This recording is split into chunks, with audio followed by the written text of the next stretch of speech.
Hello, and welcome to Coaching Corner with me, Tracy Forsyth. Today, I'm going to talk about regrets and what to do with them.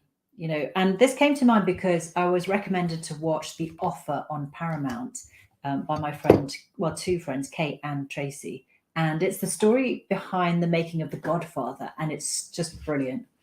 And one of the people portrayed in the series is Frank Sinatra, who apparently was very against the making of The Godfather because he thought it portrayed Italian Americans in a very bad way. And it featured a character called, I think, Johnny Fontaine, that everybody thought was based on the real life Sinatra.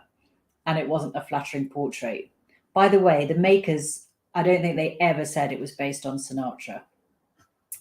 Anyway, so I've been humming Sinatra's song My Way ever since watching it, especially that line, regrets, I've had a few, but then again, too few to mention.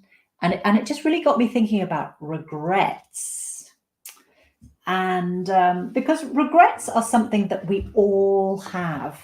And let's face it, it's hard to go through life always making the right choices, never putting a foot wrong, always doing the right thing and making the right choices.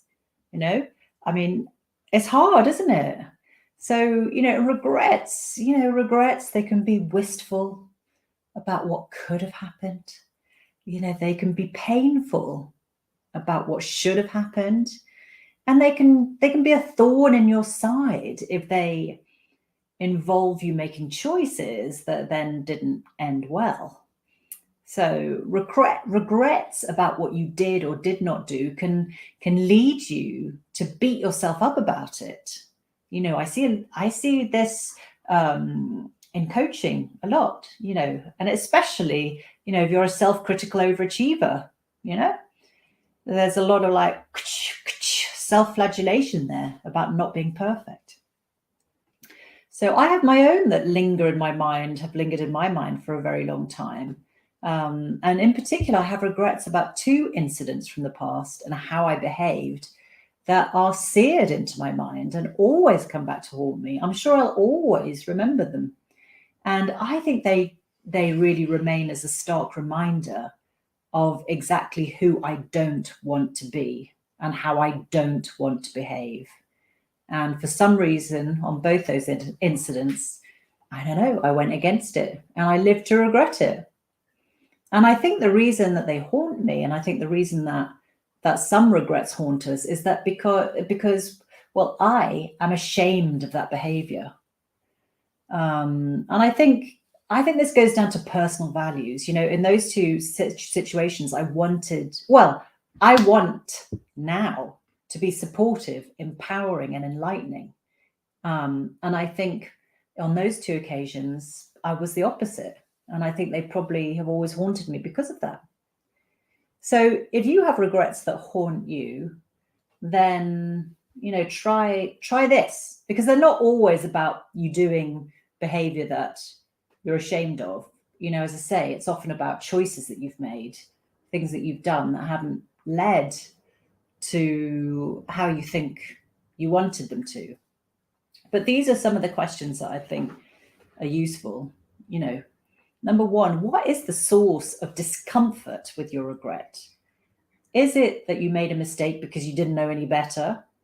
I think in one of mine, certainly, I was inexperienced at what I was doing and I didn't know how to do it, and I made a mistake in how to handle it. Is it deciding something that didn't end up in your favor? Doing something that, turned out to your detriment? Would you decide the same thing again?